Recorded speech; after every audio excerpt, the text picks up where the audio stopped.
love that outside energy to an extent, but Yeah. number one, I never want to be transactional with anybody. I Middleman-y? personally have beef with those guys. And I get where you're coming from with the beef with the promoters and XYZ, where it's like, It's just different work. You're doing the physical, your boots on the ground, Yeah. your fucking hands on the turntables, you're playing the music. But to even get there, this guy's got to schmooze it up with someone or Yeah. send emails out or do calls or like there's whatever. levels to it too, because I don't like 90% of the time, the hardest part of the gig is just like putting the speaker on the speaker stand.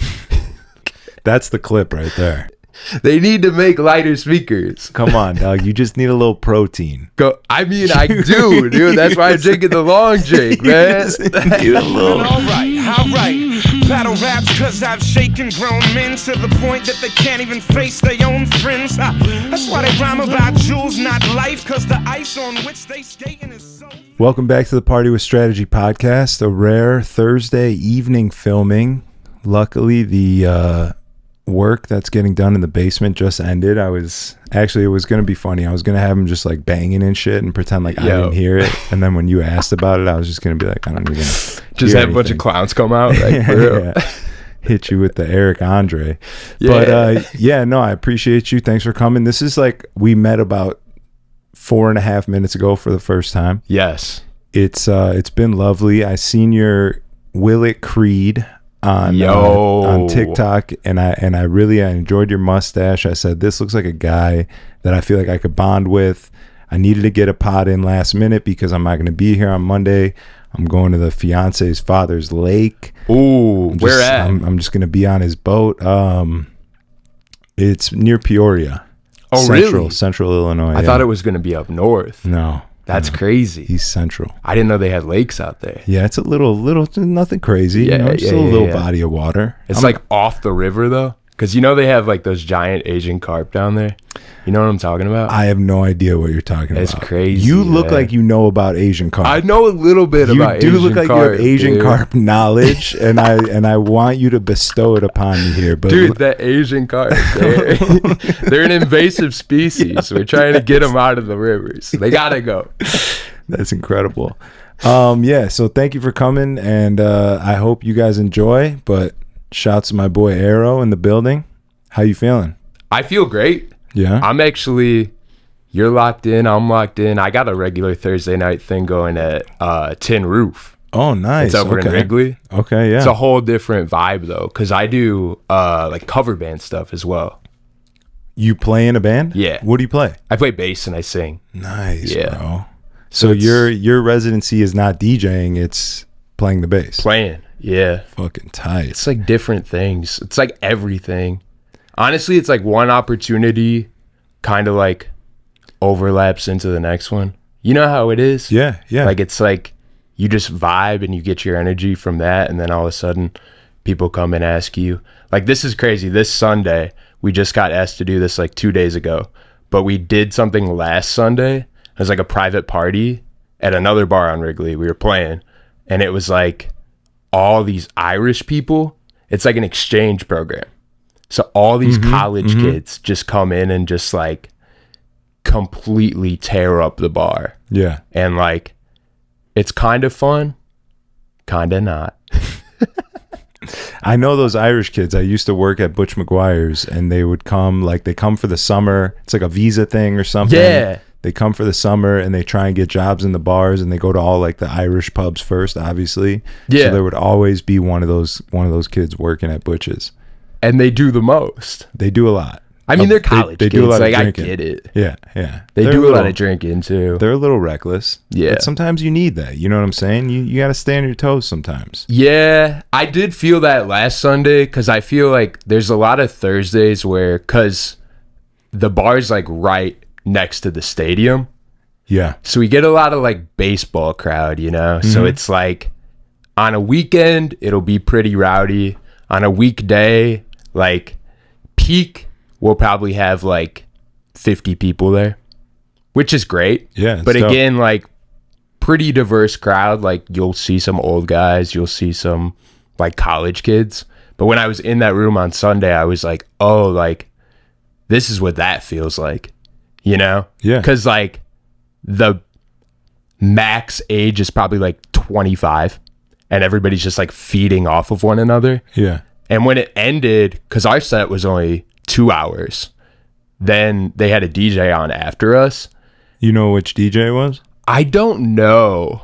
I'll know by next week because they'll probably hire the same people. Okay. But it was literally just 2010 bangers, like chorus in, chorus out. Classic. And these people were feral, Yeah. you know? Rabid. Like, it's crazy. Because I guess I do a lot of that stuff in like, because for me, like most of the DJ stuff I'm doing because I'm doing like privates, like weddings. Yeah. And Well, hold on. Let's get in. I Yeah, have yeah, so yeah, many yeah. questions. What's the name of your cover band? Last Call Legend. Last Call Legend. Yeah. Okay. And what's like, you don't have like Really Dan is like a Steely Dan cover band. You're not like a cover band of any one particular genre. Or No, like, we're like a variety just group, but we anything. do stick to more like pop punk and like emo kind of stuff like Blink that. 182 Yeah. shit. Yeah, Okay. yeah. Okay. How old are you? I'm 30, You're 30. and 30 is the new 20, as they say. 30 is kind of the new 20. I know. Yeah. In this economy, Yeah, absolutely. I'm 35. I felt like you were either like 25 or 50, exactly. you know? Timeless. But you were right. You were 25 or 30, right in the middle. Yeah. So how did you get into DJing then?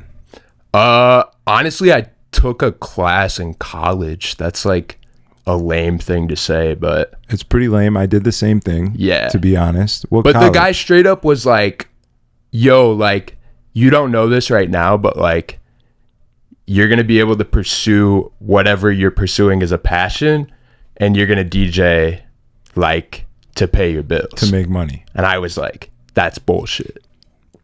DJing has just become a job like working at McDonald's.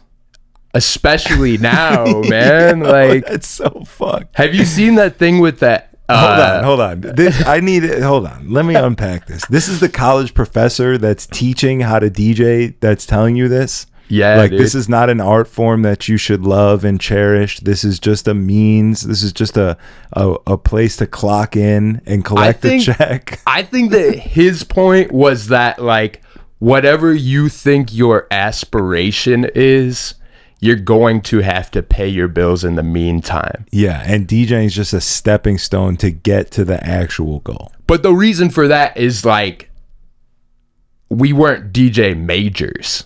Yeah. You know what I'm saying? Yeah. Well, what college? What school? It is was Berkeley College of Music, which is again like a pretty ill-ass- lame to say. Like That's like a really dope music school, right? it's kind of prestigious. I hate to say Prestigious, it. right? I never say stuff like that because like it puts you in a box with like other musicians. Yes. You know what I'm saying? Like more nerdy, like Even, serious. dude, even like, just having a college degree, yeah, like people will be like, whoa. impressive. Or they'll be like, on the music side, they'll be like, oh, you didn't just like go out and like raw dog it. Like, Yeah. You think they're kind of like you're sort of a pussy? Like that's what they're I saying? think You so. think? I think that's a lot of like an internal monologue more of so course, than anything. Of course, yeah. No, I get it. That makes Yeah, sense. yeah. But that's hold on, Berkeley. So if you went to Berkeley, that means you're like ill at the base. I learned a lot. That's what it is. And I practiced a shit ton. Yeah. Yeah. So you're like you're dope. I'm him. You're him on the bass. This is tight. That's It's exciting. crazy. I wish you would have brought a bass. If you go into my archives, you can see it. Okay, where's that? Just like, Here, I thought you were just making Creed mashups. That's You're what a I'm Berkeley saying, dude. Graduate on the bass guitar. but I had to do it for that reason. No, Because that like, makes sense. I wasn't getting views as a Berkeley bass graduate. You know what I'm saying? You went with the mashup. They You went want with to the hear it. content. They want to hear Creed. Yeah, exactly. Okay, all right. This is all coming together in the most beautiful way. It's hitting in a weird way. This is all. I'm really enjoing this. I got to get a sip of this long drink, dude. We got to talk about it. Crack that open, my boy. I never heard of this. Careful with Never those tried fingers, it. though. I don't want to be responsible for fucking up those golden Hey, fingers. man. A well-earned long drink. Let's go, champ. What do I have to know about long drink? You have to know that it is, in fact, the #1 cocktail in a can. Okay. Not by any list that has ever taken a poll, but by me. And I like it. It does. I don't know. I can't speak for instruments, but I will tell you that it does make you DJ better. Damn, I should have been drinking these from the jump. I would be lying if I told you it made you play the bass better. I feel like we're going to have you go out and do that I gotta research do it. in the streets. Yeah. I feel like they got long drink at Tin Roof. I feel like they must. You got to, yeah. I'm going to need you to report back and let me know if it makes you a better bass player, but it does absolutely make you a better DJ. And I think it might be the vitamin C that is in there from the grapefruit juice. It's not the alcohol. No. Because we know the alcohol does makes you a better DJ. It kind of, yeah. But there's more to it. It can open pathways to creativity. Yeah, that's a nice way to put it. Yeah.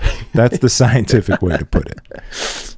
But I feel like you get more pathways with a long drink because of the vitamin C. Ah, yeah. You see what I'm saying? Yeah. It's got extra pathways. stuff going on. Yeah. Yeah, exactly. Like adaptogens, stuff Yeah, like that. Yeah. Yeah, from the vitamins. It's gin and grapefruit juice Okay. is what it is. I mean, you can't go wrong with either of those, you know what I'm saying? how what are you rating it? How you feeling? How am I feeling? What's your mouth saying? One sip in. This is the peach flavor. Mm-hmm. I'm going to take 2 sips and I'm going to tell you. Give us your best Dave Portnoy review. Oh, man. Long drink, dude. Let's do it. It's my new drink of choice. Incredible. Long drink. Let's do it. They just steal Nike's marketing. Exactly. It's not just do it. It's let's do it. That would go so hard. I'm going to have to send this to him. You should. I'm absolutely going to. Hey, you're the long drink plug, dude. I'm the plug, bro. I can't say I haven't heard of it, but I will say that I have not tried it. Yeah, before this point. And if you're like, you look naturally thin and fit, but if you are out there watching your sugar intake, yeah, they do have the sugar-free flavors. Wow, do they? The white can. I do have a case here. I'm gonna be honest. The pod that came out prior to this one, I was drinking a Stella, and I feel guilty about it. Yeah. I'm feeling guilty about it right now, so I'm overdoing the long drink thing. I just got to make sure everyone knows. Hey, man. I will say that, as far as alcohol companies go, this one seems like very health forward. Health forward. Yeah. Exactly. No sugar, like you got to watch out. And it's like a lot of casual drinkers, they do like the cocktail mixers. They like the seltzers, Yeah. They're into that. Yeah. So what is your ultimate goal then? What is the goal that DJing is bringing you closer towards right now? Taking over the world through community. You're trying to build community. I am trying to build community. Honestly, there's a lot of cool stuff that has been happening kind of from, as a result of the TikTok stuff. And it's kind of a slow drip, but it's kind of like I don't know. Because I have like very small numbers compared to like the next person, but I will say that all I want to do is just like funnel my impact into making people want to create, making people feel closer to the people around them. I do think there is this huge alienation that goes on in, larger cities where like you don't wave at people in the neighborhood, you don't know the names of your neighbors. And I think that, right now, the 2 pillars of my content would just be, it'd be virality through levity.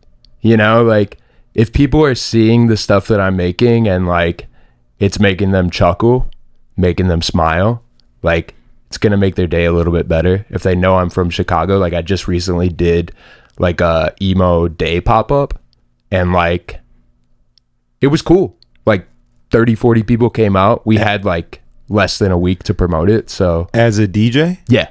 So you were playing emo records? Yep. Dope. Where'd you do that at? It's called Workshop Apothecary. It's in Pilsen. Okay. Like super far west though, like closer actually to like Humble. But it was cool. Like people actually showed up. Like there was this dude that like, I just like the power of music. Like it's ridiculous. There's this dude that drove from Indianapolis just to come hang out because he saw it on TikTok and follows you from like the Will It Creed and the just mashup from the stuff mashups. you're doing. Yeah, that's tight. That was tight. That's like dope. And it was cool because it was in a coffee shop. It was a day party, so like it was a little bit more intimate. Like got to actually hang out and like talk to people. Yeah. I think that like the next time we do it, we're gonna do it in July. We're gonna have a bigger rollout. I'm gonna have more time to kind of like put records together.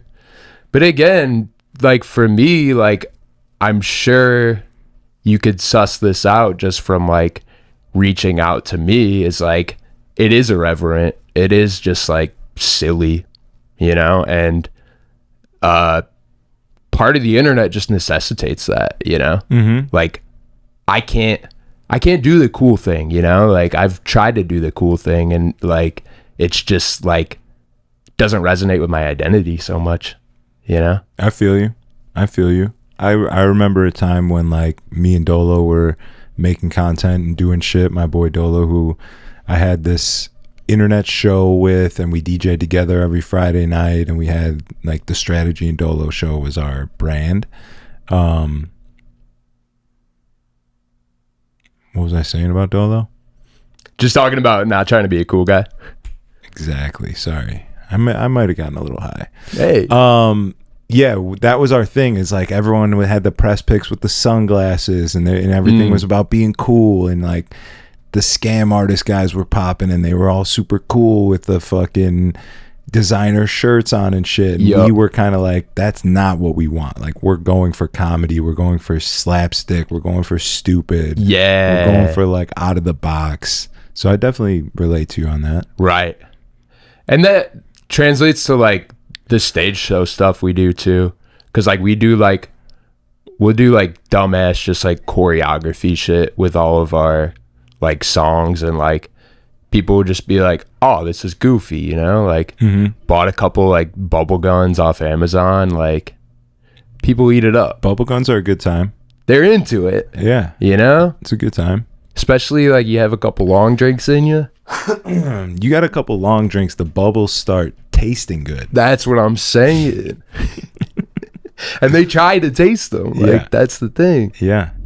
Shouts to Long Drink for sponsoring the podcast. Absolutely the best cocktail you can get out there. That's exactly what it is. A cocktail in a can. It's not a seltzer, as you can tell. It's not one of those stupid, long, skinny cans that makes you look like an idiot stick when you're drinking it. This is good stuff.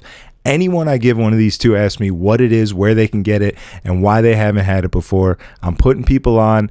You guys are next. Thank you for watching. Enjoy the program. Go to your local liquor store. Target's got them. Wherever you can. Grab a long drink today. Enjoy. Watch the pod. Let's get back to it. Thank you. You said that taking over the world through community is your goal. Of course. What's like, did you end up looking into Patreon at all when I told you to start a Patreon? When you did, I still have it in the back of my mind. You got to go on there. Yeah. You got to go on there because that's what it is. It's a community. It's like you get a Patreon, you get a Discord. Like all those things are a place for people who are following you to like get together and they know each other, and like it's a little community, but also you get to like give them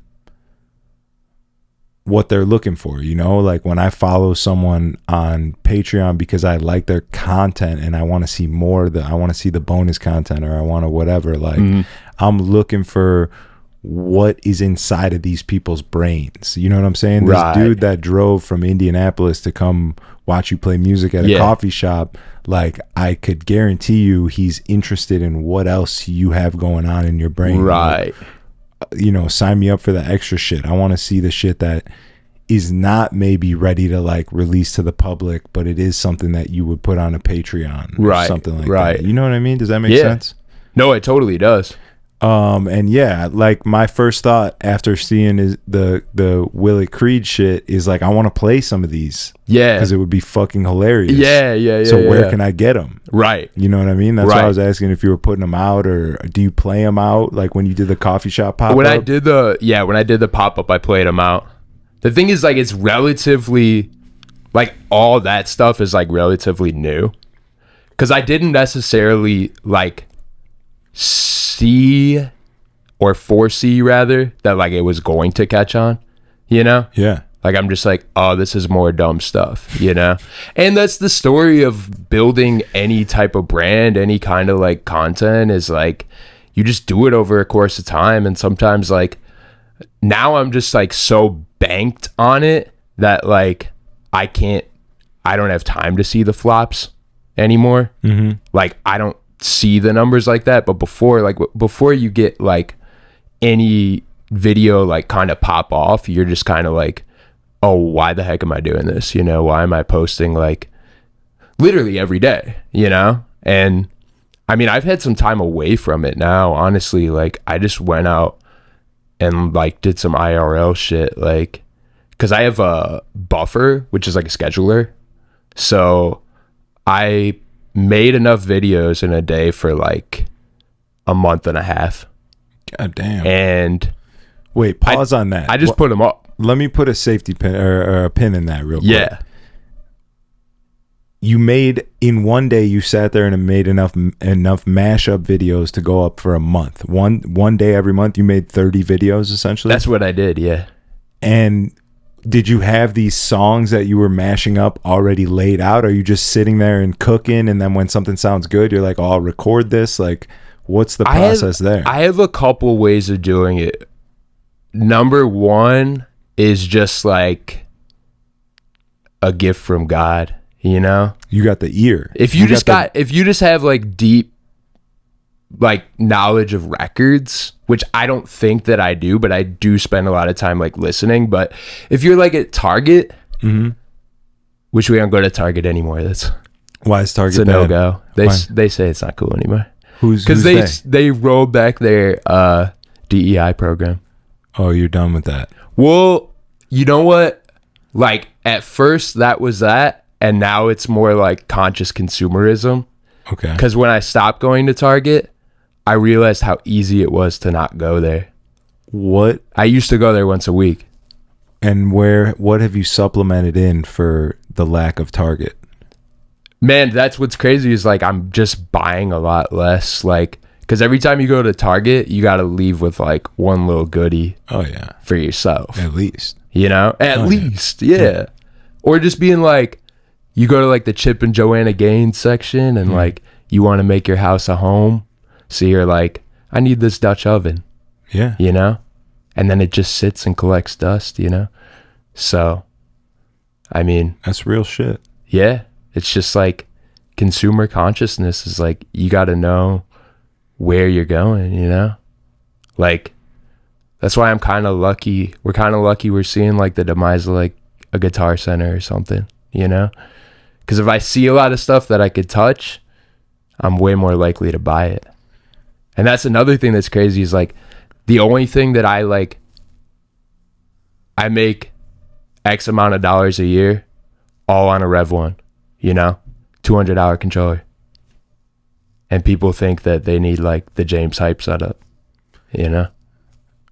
True. I mean, yeah. But you're just DJing for a paycheck. There's motherfuckers that are DJing because they're trying to get nasty with it. Well, if you can get nasty with it, I would. You better get nasty. Yeah, I would definitely recommend investing in your skills before you're just like, you know, your first month of DJing, don't buy CDJs. You know?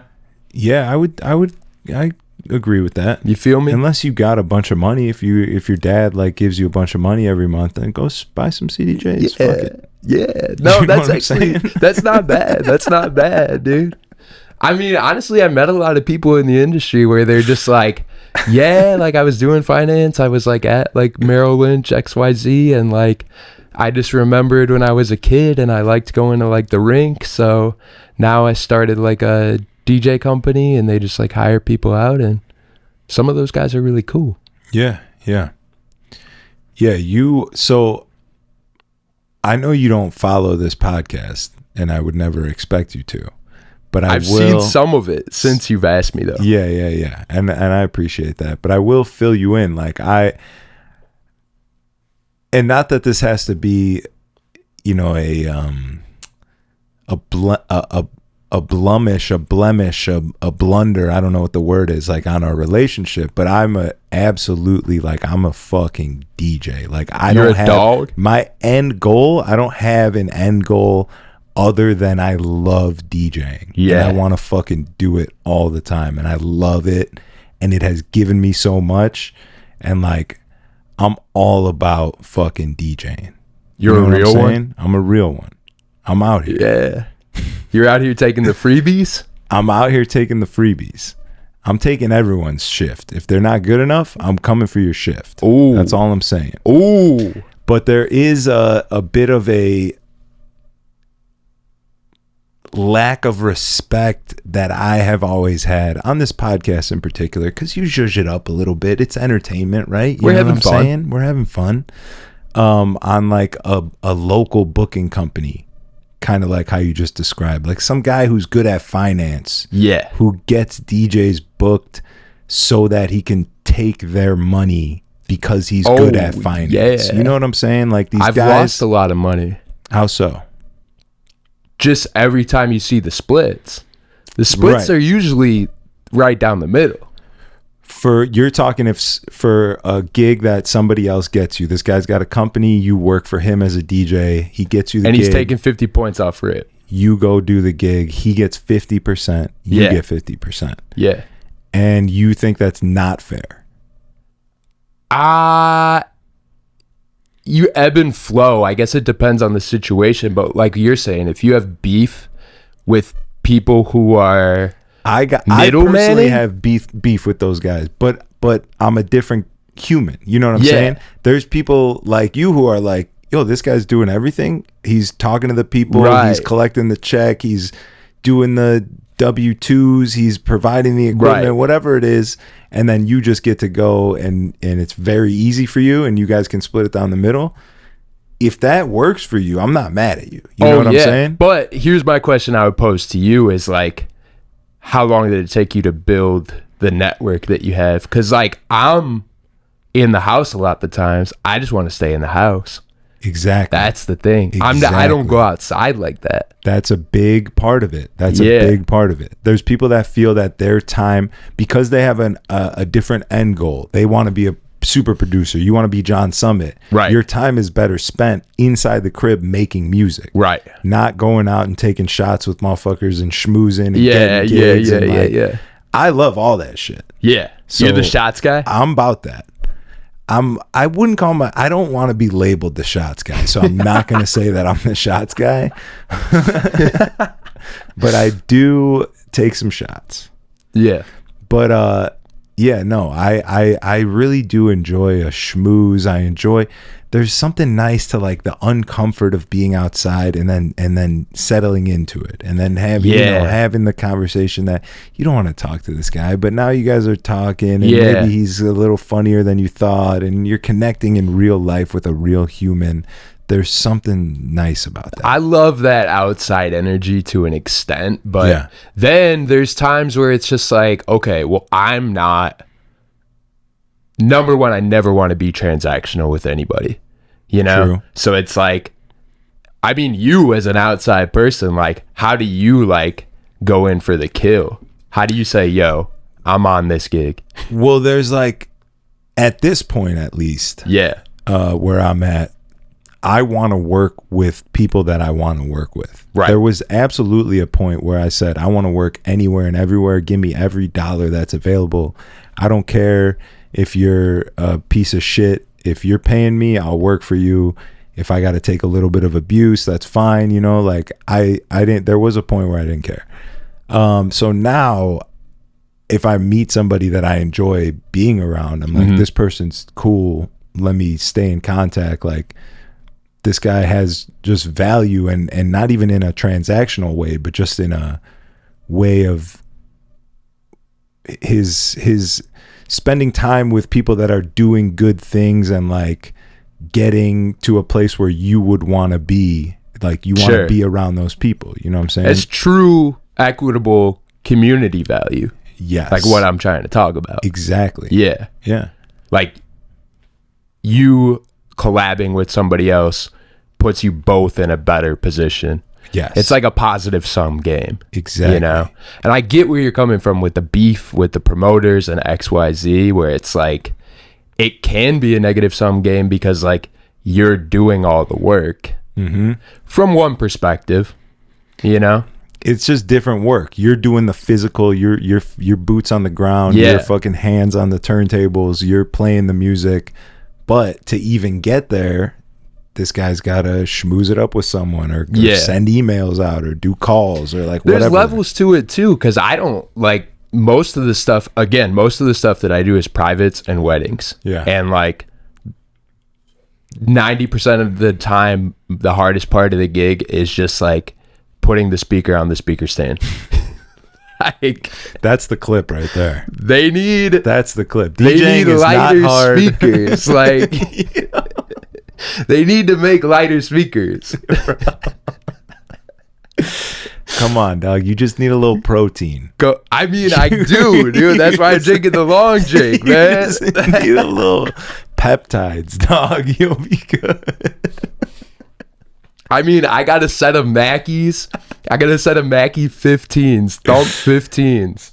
They sound like absolute dog water, like the worst speakers maybe in existence. But I just threw my Mackies out. Nobody's ever complained about them, though. I kind of want to get some K12s, but I'm looking at my bank account. I'm planning for a wedding now, and I'm like, Are you engaged? Recently engaged. Congratulations, same. 2 weeks ago. Yeah. Nice, congratulations. I'm about 2 months in, maybe. Yeah, not too long ago. Congrats. Does Thank it you, bro. feel different? It doesn't feel different. It just feels the same incredible as it did before. That made me want to do it, you know? Yeah. For me, I just feel a little bit more secure. Secure is good. Comfortable. I feel like a little bit more of a man, to be honest. Yeah. Like, well, that's what's interesting too, is because I dated my girlfriend for 7 years. Nice. So that was a long time. And that's like, a long time. Now it's like, I feel you. Like I was like, oh, I got to step into this or I'm just not going to do it. Exactly. You know? It's the hard. I think that what really makes somebody a man is like the shit that you are scared of, the hard decisions. Yeah. Doing those and accepting those and leaning into them and really not taking the easy route out and doing some fuck shit or whatever it is. Yeah. Like, that's what makes you a man, you know? And I think like I get the sentiment. Like I don't want to put like binaries on it, but like you don't want to binary it up, huh? Yeah, dude. It's come on. It's too much of a what is it? A scale? What is it?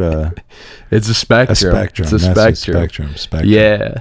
No, but in regard to that, it's just like that actually has affected the way that I make music as well, because a lot of people like will love to start dumping on you as soon as like the first thing goes wrong, you know? In terms of like with a relationship, you mean?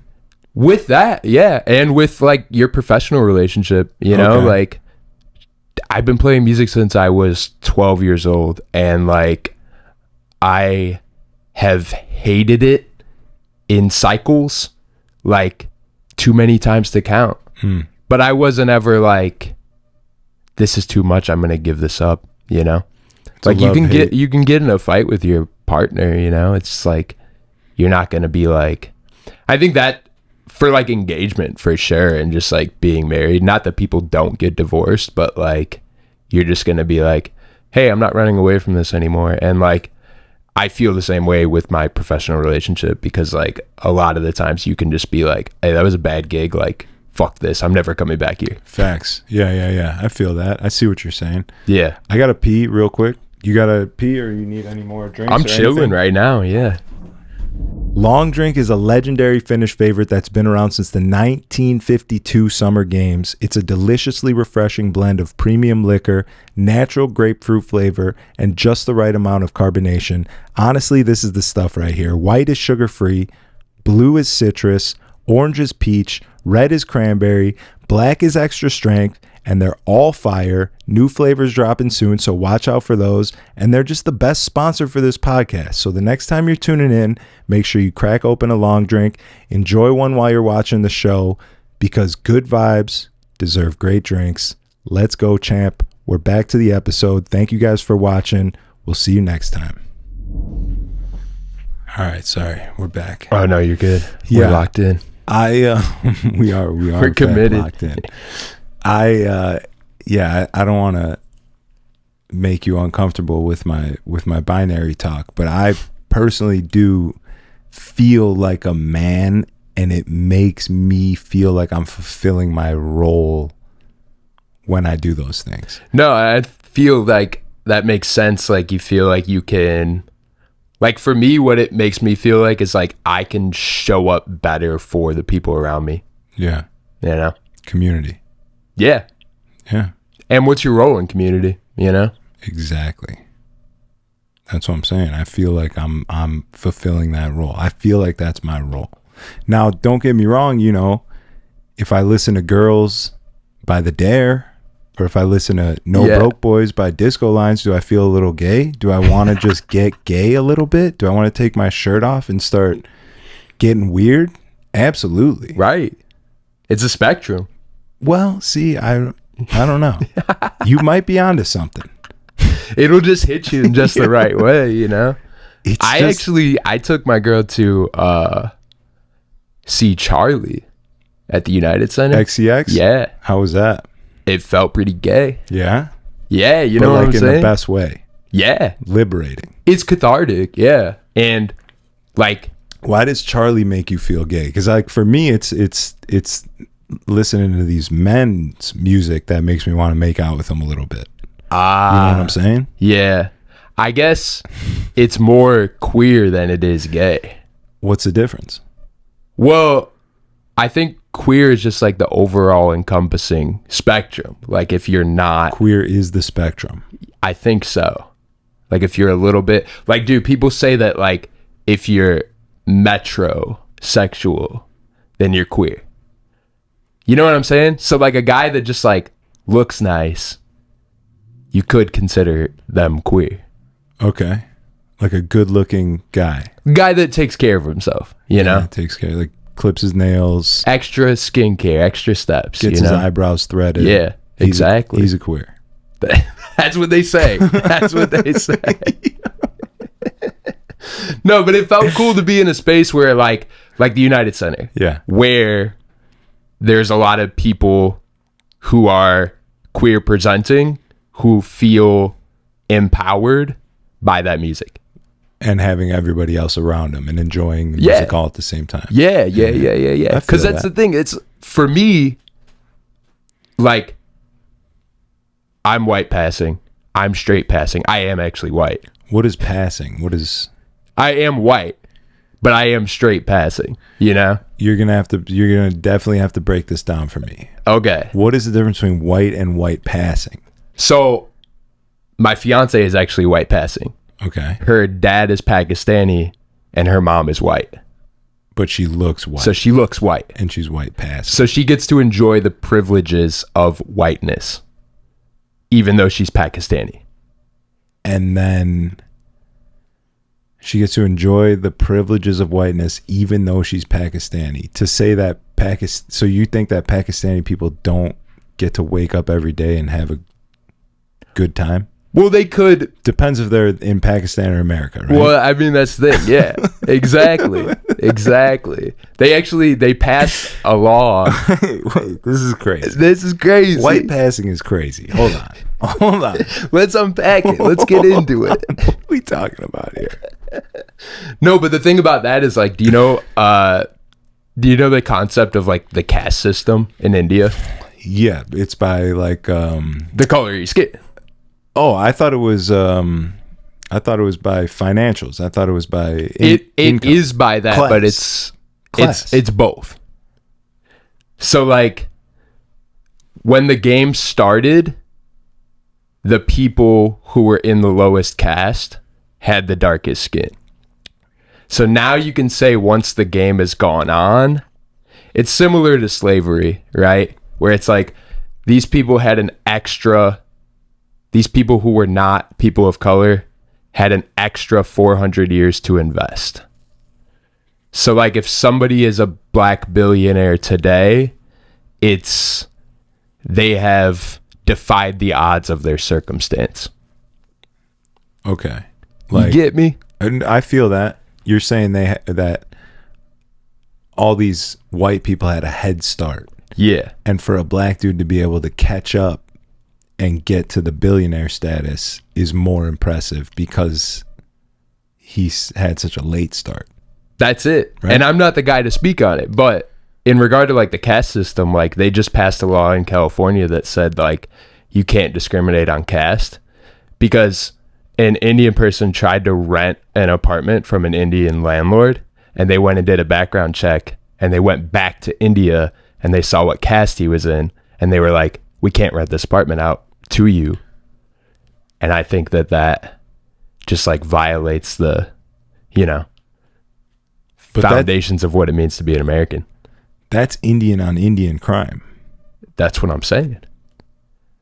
Well, That the point though, I'm not the guy to talk about all You're this him. stuff. you did say earlier that you are him. But the point though is that my fiance Yeah. gets to enjoy some of the privileges of being white because her mom is white and she looks white. Yes. You know what I'm saying? Yeah, I do. It just it feels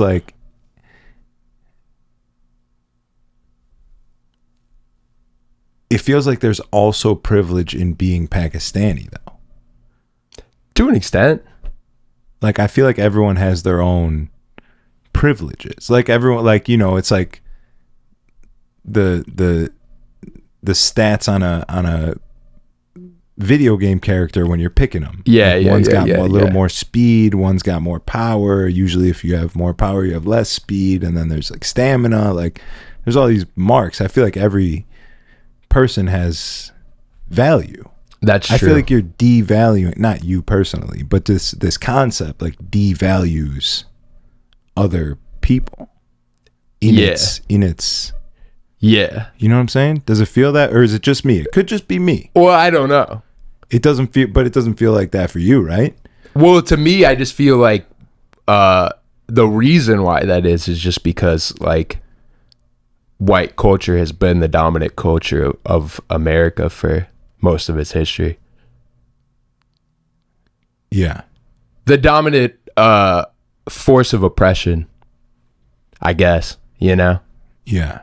And do you feel like an oppressor? Sometimes, honestly, I do, because I live in Humble Park and I don't like take for granted the fact that I am present in that neighborhood. Yeah. So it's forced me to move different. I've been learning Spanish for like 3 years. Nice. Just trying to be I got to imagine you're pretty good if you've been 3 decent. years. Decent. I can carry a conversation. I definitely will have to ask anybody to like slow down, You might be able to DJ some V5 parties. Oh, there we go. But again, conscious consumerism. Like I spend money in the neighborhood, Yeah. Taking it out of Target, bringing it back into Humble. Exactly. I meet my neighbors. I sit and I have conversations with them, That's tight. and I think a lot of that stuff is important because I think we've lost the plot to a big extent, I know how many people do you know that moved into Logan and they worked in finance and they were like, this was the spot. At the time when it was coming up, it was just this is the place to be, you know? Yeah. And for me, like, I do have a different relationship with it because in regard to like finances, like, I'm not like a whale. I don't feel like I'm offsetting other people's opportunities, but again, that might be just me speaking from a point of privilege. You know? You don't know. I know how much money I make. Right. But you're saying like it might be me speaking from a point of privilege. Like, wouldn't you know? Wouldn't you? When, like, if you jumped up on top of the you know, bleachers and you were like yelling at Puerto Ricans and telling them stuff, then you would be speaking from a point of privilege, right? Yeah, that is true. But what do you mean you don't know? Do How I you not know? Do I know or do I not know? You know what I'm saying? That's what I'm trying to ask. I feel like I know. I feel like I'm pretty responsible for the things that I'm doing and the way that I'm behaving. Yeah. You know? Yeah, but there's two different things. Like there's well wishes. There's like big woke where you can be like, this is good, this is bad, this is something that I reposted on my Instagram story so that other people would feel like they need to involve themselves in this movement that I think is important to me. But okay, I'm still going to shop at Target. Okay. You know what I'm saying? Okay. So they're just faking the funk. I've seen it. You know? But like, how far does it go though? It goes pretty far, you know. I know of people that I will not mention their names that moved, like bought houses in neighborhoods that they wouldn't otherwise be occupying if they couldn't buy the thing cash, and then proceeded to call the cops on the corner boys. You know? They're trying to clean up the neighborhood. You don't like that? I don't. Because I think that there's a more equitable way to offer opportunity to people, you know? You think he should employ the corner boys? Exactly. You could open a coffee shop. You think? Oh, I was thinking you said you buy the he drugs. should get the drugs for them. Totally. Make sure they're safe. Totally. Why not? I mean, that support local. But then, you know, isn't that the white devil cutting into the drug money that the corner boys are making? He's just trying to catch a little piece off them. They get arrested, they go to jail. He doesn't get in trouble. Isn't that another little quip in the system? Yeah. I mean, I've had people move on me like that too. Yeah. That's actually a weird thing where it comes to like people being like, this is loosely related, but talking about like content and stuff like that, you know, like especially for the stuff that I'm doing now, because it's so like off the wall, you know, it's just like what I'm trying to do is I'm trying to get out of a spot of like commodification. What does that mean? I don't. So I feel like the very bottom would be like open format. Okay. Because all those records exist. So it could be me or you, or your fiance, or the next person, just hitting play. And then there's a certain thing that comes into it, right? There's beat matching, there's taste making, there's what makes you you as a DJ. But the commodity, same thing with the cover band, right? Is like, here are the 300 songs that everybody knows. So if I can hire this guy for less than you, I'm going to do that because it's beneficial to me. You know, so the commodity, it goes up from there. Then it gets into something like I'm doing, you know, where I am taking two very disparate ideas, genres, whatever it may be, and combining them. I don't own the copyright to that, you know? Then there's something like, I don't know, let's take like a random record like James Hype, like Ferrari type shit, you know? There's people who you're paying out because you're sampling records, but it is still your original composition. Then above that is like when you go and see Stevie Wonder, the only person you can see perform Stevie Wonder songs by Stevie Wonder is Stevie Wonder. So you're getting completely out of like commodity because no one else can sell that except for Stevie Wonder, you know? So I guess I'm on that second tier, and it annoys me because like people are like, drop it. And like, I can't even put it on like SoundCloud. Like it gets pulled. Right. Copyright. Yeah. Yeah. So you want to figure out a way around that? Or just get to the next tier, you know? And what'd you say the next tier was? The James Hype, like sampling shit? Yeah, like sampling shit. Yeah. You're taking an inspiration from a record, you're replaying the bass line, you're cooking on because you produce, right? Yes, a little bit. And what do you primarily pull from then? Do you do like record pools? Do you do like the only real producing that I have done is like sampling records and making hip hop beats? Yeah. Because I feel like you're getting. So what kind of stuff are you doing? You're doing more like housey stuff? As a DJ, the stuff I'm playing? Yeah. House and disco, really. Okay. And then I do have Wednesday nights we're playing like R&B. Oh, that's cool. Yeah, it's really Is that dope. open format? Or are you using more like remixes and it's not open format because it's genre specific? It's more, I would say, like a vibe, really.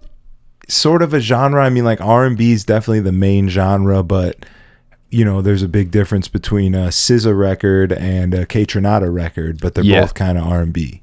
They are kind of R&B. You know? Yeah. So R&B's kind of reached a weird dead zone at this point. Yeah. When I'm doing it, I'm thinking about the rest of the building on a Wednesday night. Yeah. Like it's the top floor is open. They're playing house up there. Yeah. So I'm not playing any house. Yeah. I'm not playing any like 125. So it's like the cool down room on a Wednesday night. A little bit of the cool down room. It's the lounge. I really try and play like slow records, sing along, Usher.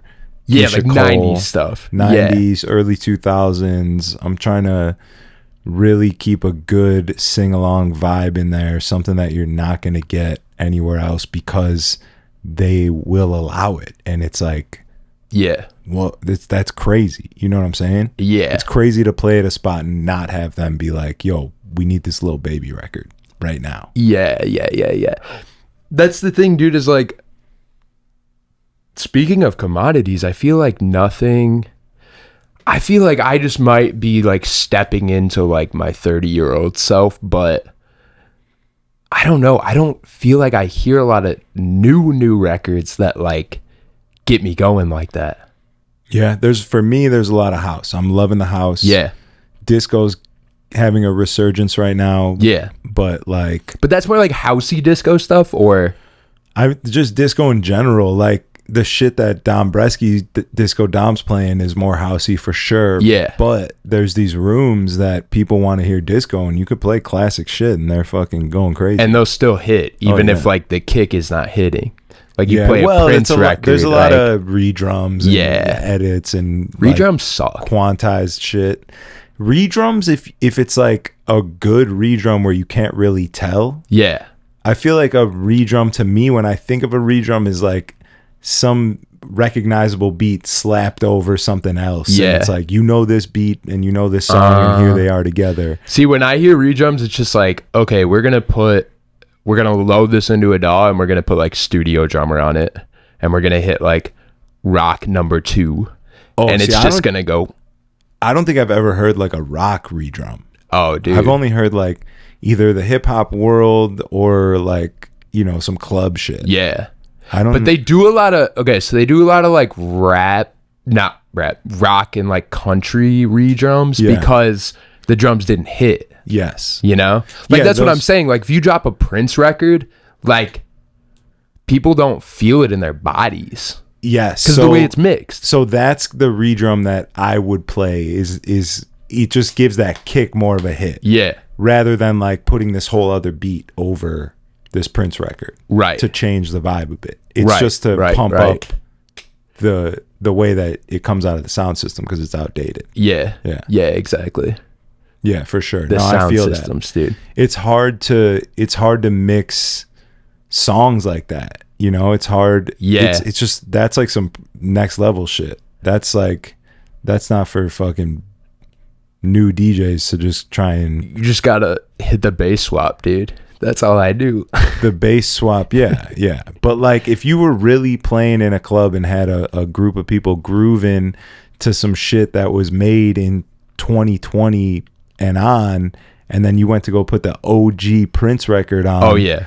You could do it. A good DJ could do it, but it's fucking hard to do. But also you gotta vibe with the organism, you know? There's a certain, like, if there's not a critical mass of people that know the words to the Prince record, it's not gonna hit. It depends on the room. Yeah, some people just go Pharaoh. I think if your room's built for it, if you're playing like we're playing in a disco, it's legitimately a disco, like light up dance floor, lights, fucking all the whole Dude, I just shebang. gotta come through, bro. You gotta pull up. I have no idea what's going on. You know? absolutely gotta pull up. I live in a world where, like, and this is how I feel.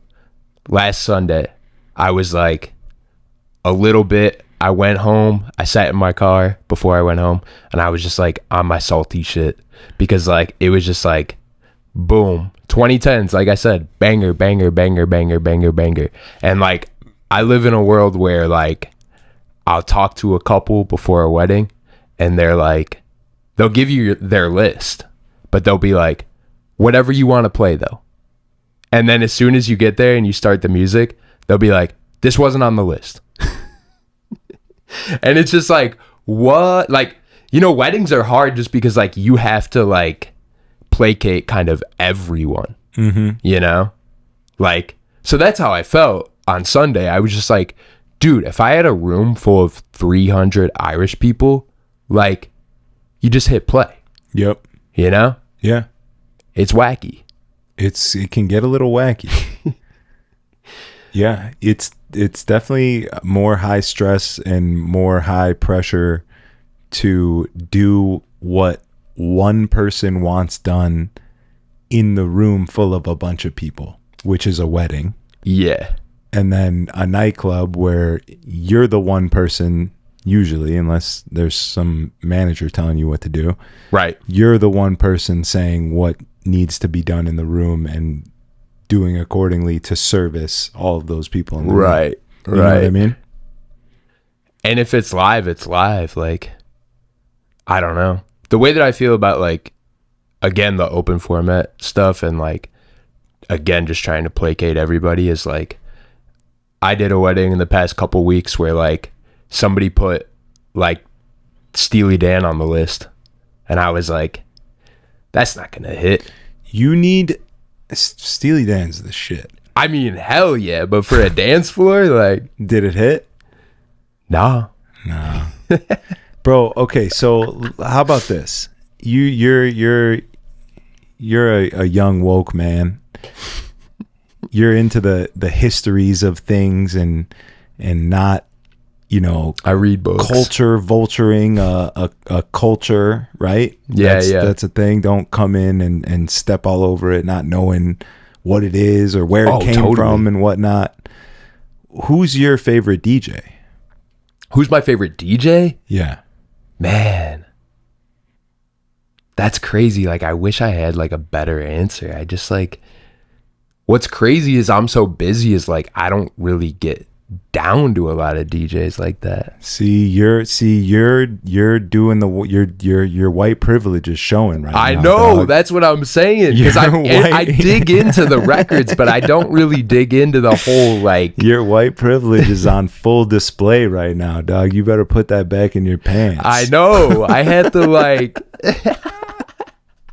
I'm just faking stuff out here. I want you I gotta do my homework. You gotta do some homework, bro. You gotta, like, know what a dope fucking DJ is and what they can do, what is even capable of being done with these records in your hands. And, like, if you treat it like an instrument, it's so much different than just being this guy that's just pressing play on these records. Well, it's funny because I learn a lot different too. You know what I'm saying? Like, when I listen to records, the very first thing I do is I chart them, you know? And that's not necessarily like a thing that comes as a prerequisite to being a DJ. Yeah. You know what I'm saying? What's charting a record? Charting is like, I use the Nashville number system. So like, if you're in C major, C is the first note of the scale. So if, actually, let's just talk about like any disco record, really. Like, you're going to be going from, I'm trying to think of an example. Let's say Good Times, Chic, right? Mm-hmm. So number 1 is going to be on that E, you know? Then above that E, so bump, bump, bump, at that point it changes chords. So it's going to go from the 1 to the 4, you know? And then you just chart from there. You do like little 4-bar sections, and you just go all the way down, and you go, this is the 1, this is the 4. Like for that, for an example, like it's 4 bars of 1, 4 bars of 4, 4 bars of 1, 4 bars of 4. And it's a disco record, so it's just supposed to move. Like, it doesn't have like, it's not like, you know, ELO or something, or like Rush, where it changes 3 times in a measure, you know? But that's what I do. I just go like, okay, this is the intro, this is the verse, this is the chorus, this is the pre-chorus. So usually when I'm learning songs, I do it from the perspective of a musician, you know? And I think that's why I don't take the time to like dig into like people doing DJ stuff. Yeah. You know? You absolutely need to. I feel like I do. If you're collecting DJ money, you need to at least have an understanding of what is capable. You don't have to be that guy. You don't have to be James Hype. You don't have to be DJ I would love AM. to be James Hype. You don't have to like go for the gusto if it's not something that's inside of you and wanting to come out. Yeah. But you do need to know that it exists. Yeah. You need to know who DJ AM is and what the fuck he was doing with these records that even really created the open format DJ world. Yeah.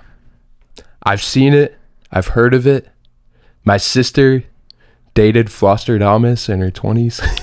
The white kid in Flostradamus? Yeah. Nice. Yeah. So I'm pretty much grandfathered in. You're in there. You're part of the bloodline.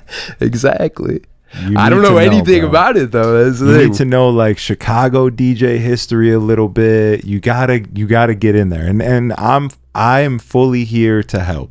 Oh, I'm trying to get my hands dirty, man. You have any questions? You let me know. If you need any material to watch or listen to, if you want to hear some mixes, like there's mixes that will absolutely just blow your mind by the things that people are tying together. That's just so much more than the music, right? Or depending on when the mix came out, what people were doing to create sounds before AI and before even laptops, like what people were doing on records to tone play and shit, like, right? I'm trying to get off the Rev 1. I mean, but I get it, you know, like I know everything, like technically. I just don't spend time doing it, you know? Yeah. Which, that's what I'm saying. You don't have to. Like, there was a long time where I was like, you're not a real DJ unless you could scratch. You're not a real DJ unless you could do this. But like, that's bullshit. A real fucking DJ goes in there and kills the shit no matter what. I don't give a fuck what you're doing. You couldn't mix 0 records. You could play a song, get on the microphone, play the next song, and if you did that shit raw and they like it, you're crushing it. Yeah. You know what I'm saying? Well, dude, that's what's so crazy about it is like in regard to like content, you know, like I have a lot of OGs be like, I'm like, oh, like, are you utilizing the stems feature? Because like it's kind of a huge leap in technology.